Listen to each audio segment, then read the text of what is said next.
Hema committee ഒരു പ്രത്യേക അന്വേഷണ റിപ്പോർട്ട് നൽകിയതിന് പിന്നാലെ ഉണ്ടായ പുകിലും അത് കേരള സിനിമാ മേഖലയിലുണ്ടാക്കിയ അലയൊലികളും പല പ്രമുഖ നടന്മാരുടെ മനസ്സിൽ സൂക്ഷിച്ചിരുന്ന വിഗ്രഹങ്ങളൊക്കെ തന്നെ വീണുടഞ്ഞതുമൊക്കെ നമ്മൾ ഏവരും കണ്ടതാണ്.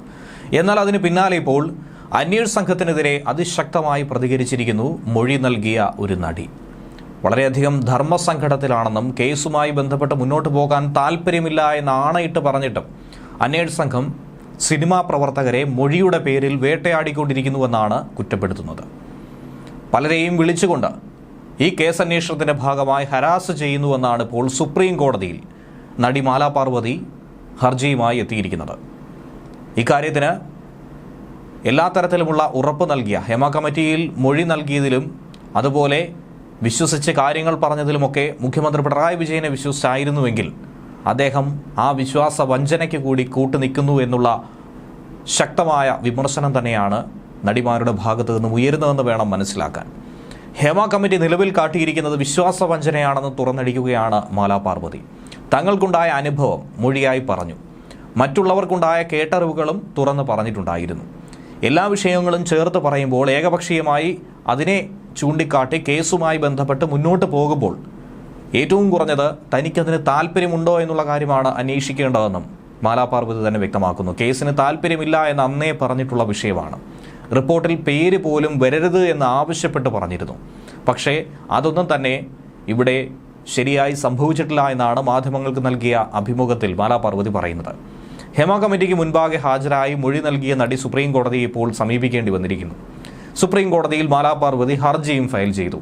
ഹേമ കമ്മിറ്റിയോട് സംസാരിച്ചതിൻ്റെ അടിസ്ഥാനത്തിൽ വളരെ രഹസ്യമായി സമ്മതിച്ച കാര്യങ്ങൾ പോലീസ് സ്വീകരിക്കുന്ന ഈ തുടർ നടപടികൾക്കെതിരെ തന്നെയാണ് നടിയുടെ ഈ ഹർജി.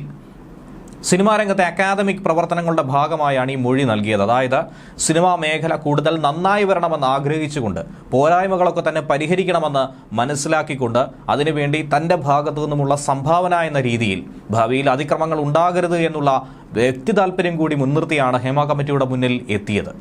പക്ഷേ ഇപ്പോൾ സംഭവിക്കുന്നത് നേർവിപരീതമായ കാര്യമാണ്. സിനിമയിൽ സ്ത്രീകൾക്ക് സുരക്ഷിതത്വം ഉറപ്പുവരുത്താൻ നിയമനിർമ്മാണമായിരുന്നു തൻ്റെ ലക്ഷ്യം. മൊഴിയിൽ പറഞ്ഞിരിക്കുന്ന കാര്യങ്ങൾ അനുസരിച്ചുകൊണ്ട് അതിൻ്റെ പേരിൽ കേസെടുത്ത് മുന്നോട്ട് പോകുന്നത് ഒട്ടും ശരിയായ കാര്യമല്ല. പ്രത്യേക അന്വേഷണ സംഘം ചലച്ചിത്ര പ്രവർത്തകരെ വിളിച്ച് ഹരാസ് ചെയ്യുന്നു. കേസിനില്ലെന്ന് നേരത്തെ പറഞ്ഞിട്ട് പോലും തന്നെ വലിച്ചിഴയ്ക്കുന്നു. അതുകൊണ്ടാണ് സുപ്രീം കോടതിയെ ഇപ്പോൾ സമീപിച്ചതെന്നും മാലാ പാർവതി തന്നെ വ്യക്തമാക്കുന്നുണ്ട്. പേര് വിവരങ്ങൾ രേഖപ്പെടുത്താൻ പോലും പാടില്ലെന്ന് പറഞ്ഞിട്ടും ഹേമ കമ്മിറ്റി അതും അതിൽ ഉൾപ്പെടുത്തി.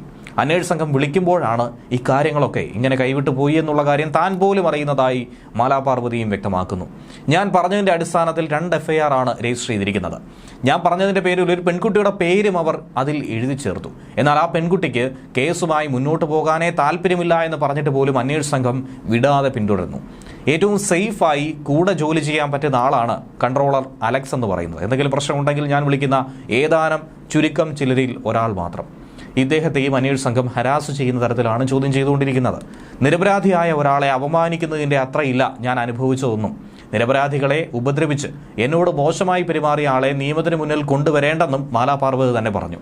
കേസുമായി അതുകൊണ്ട് മുന്നോട്ട് പോകാൻ ഒട്ടും തന്നെ താല്പര്യമില്ല എന്ന് പ്രത്യേക അന്വേഷണ സംഘത്തോട് ആവർത്തിച്ചു പറഞ്ഞിട്ടും പോലീസ് തുടർ നടപടികൾ സ്വീകരിച്ചുവെന്നാണ് മാലാ പാർവതിയുടെ ആരോപണം.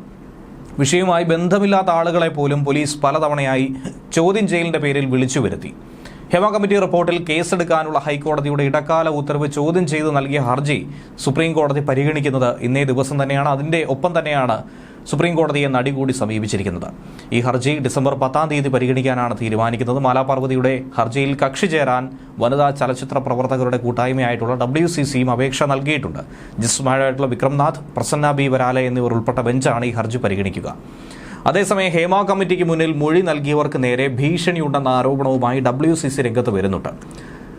മൊഴി നൽകിയതിനെ തുടർന്ന് പലർക്കും നിരവധി ഭീഷണി സന്ദേശങ്ങൾ ലഭിക്കുന്നുവെന്നാണ് ഹൈക്കോടതിയിൽ WCC അറിയിച്ചത്. ഇതേ തുടർന്ന് SIT നോഡൽ ഓഫീസറെ നിയോഗിക്കണമെന്നാണ് ഹൈക്കോടതി സംസ്ഥാന സർക്കാരിന് നിർദ്ദേശം നൽകിയത്. ഭീഷണി സന്ദേശം കിട്ടിയവർക്ക് നോഡൽ ഓഫീസറെ പരാതി അറിയിക്കാം. നോഡൽ ഓഫീസറുടെ വിവരങ്ങൾ SIT പരസ്യപ്പെടുത്തണമെന്നും കോടതി തന്നെ അറിയിച്ചിട്ടുണ്ട്. ഹേമ കമ്മിറ്റി റിപ്പോർട്ടിലെ മൊഴികൾ കുറ്റകൃത്യം സംബന്ധിച്ച വിവരമായി പരിഗണിച്ച് കേസെടുക്കാമെന്നാണ് SITക്ക് ഹൈക്കോടതി നൽകിയ നിർദ്ദേശം. അതിന്റെ അടിസ്ഥാനത്തിലാണ് നിലവിലെ കേസും കാര്യങ്ങളുമായി FIR രജിസ്റ്റർ ചെയ്തുകൊണ്ട് മുന്നോട്ട് നീങ്ങുന്നത്. പക്ഷേ മൊഴി നൽകിയവർക്ക് പരാതിയില്ല എന്ന് പറഞ്ഞു കഴിഞ്ഞാൽ എന്തടിസ്ഥാനത്തിലായിരിക്കും പിന്നീട് മുന്നോട്ട് പോവുക എന്നുള്ളത് അവ്യക്തമായ ഒരു വിഷയം തന്നെയാണ്. അതുതന്നെയാണ് മാലാപാർവതിയുടെ വിഷയത്തിലും സംഭവിച്ചിരിക്കുന്നത്. കുറ്റകൃത്യം സംബന്ധിച്ച വിവരം ഹേമ കമ്മിറ്റി റിപ്പോർട്ട് പരിഗണിക്കാമെന്ന ഇടക്കാല ഉത്തരവ് നിയമവിരുദ്ധമാണെന്നാണ് സജിമോൻ പാറയിലിന്റെ ഹർജിയിൽ പ്രധാനമായും ഉന്നയിക്കുന്നത്. ഹൈക്കോടതിയുടെ ഉത്തരവിൽ പിഴവുണ്ടെന്ന സജിമോൻ പാറയിലിന്റെ വാദം തെറ്റാണെന്ന് സർക്കാർ നൽകിയ മറുപടി സത്യവാങ്മൂലത്തിലും എടുത്തു പറയുന്നു. ഇരകൾക്ക് വേണ്ടി ക്രിമിനൽ നടപടി സ്വീകരിക്കേണ്ടത് സർക്കാരിന്റെ ചുമതലയാണ്. കമ്മിറ്റികളുടെ നിയമനം സംബന്ധിച്ച വ്യവസ്ഥയിലേക്കാൾ പ്രധാനമാണ് കമ്മിറ്റിക്ക് മുന്നിൽ കിട്ടിയ മൊഴിയും. ഗുരുതര കുറ്റകൃത്യങ്ങളെ സംബന്ധിച്ച് പ്രഥമദൃഷ്ട്യാ ഹേമ കമ്മിറ്റി റിപ്പോർട്ടിൽ മൊഴിയുണ്ട്. നീതി നടപ്പിലാക്കാൻ വേണ്ടിയിട്ടാണ് ഹൈക്കോടതി ഡിവിഷൻ ബെഞ്ചിന്റെ ഉത്തരവ്. സർക്കാർ സുപ്രീം കോടതി അറിയിച്ചതും ഇക്കാര്യങ്ങളാണ്. നിയമ നടപടികളെ വഴിതിരിച്ചു വിടാനുള്ള നീക്കമാണ് ഇതിനിടയിൽ നടക്കുന്നതെന്നും സംസ്ഥാന വനിതാ കമ്മീഷൻ സുപ്രീം കോടതിയിൽ നൽകിയ സത്യാങ്മൂലത്തിൽ പറയുന്നുണ്ട്. ഹൈക്കോടതിയുടെ ഇടക്കാല ഉത്തരവിൽ ആശയക്കുഴപ്പമുണ്ടാക്കാനാണ് നിലവിൽ ഹർജിക്കാരനും ശ്രമിക്കുന്നത്.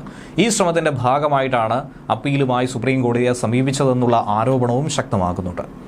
ചലച്ചിത്ര മേഖലയിലെ സ്ത്രീകൾ നേരിടുന്ന അനീതിയും അക്രമവും പരിശോധിക്കാനും പരിഹാരങ്ങൾ കണ്ടെത്താനും അതിനുവേണ്ടിയുള്ള നിർദ്ദേശങ്ങൾ പങ്കുവയ്ക്കാനുമാണ് ഹേമ കമ്മിറ്റിയെ നിയമിച്ചത്.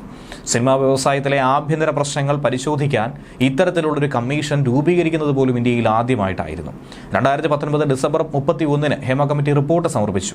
മുഖ്യമന്ത്രി പിണറായി വിജയന് നേരിട്ട് കൈമാറിയ ഈ റിപ്പോർട്ടിൽ 300 പേജുകളാണുള്ളത്. അതിൽ ചില ഭാഗങ്ങൾ മറച്ചുകൊണ്ടാണ്, ചിലത് ഒഴിവാക്കി തന്നെയാണ് ഏതാനും മാസങ്ങൾക്ക് മുൻപ് ഹേമ കമ്മിറ്റി റിപ്പോർട്ട് പുറത്തുവിട്ടതും വലിയ വിവാദമായി മാറിയതും സിനിമാ മേഖലയെ അക്രമങ്ങളും ലൈംഗിക അതിക്രമ പീഡന പരാതികളും ഒക്കെ തന്നെ പുറം ലോകത്തിന് മുന്നിൽ വന്നത്. ന്യൂസ് ഡെസ്ക് മലയാളി വാർത്ത ഇൻസൈറ്റ്.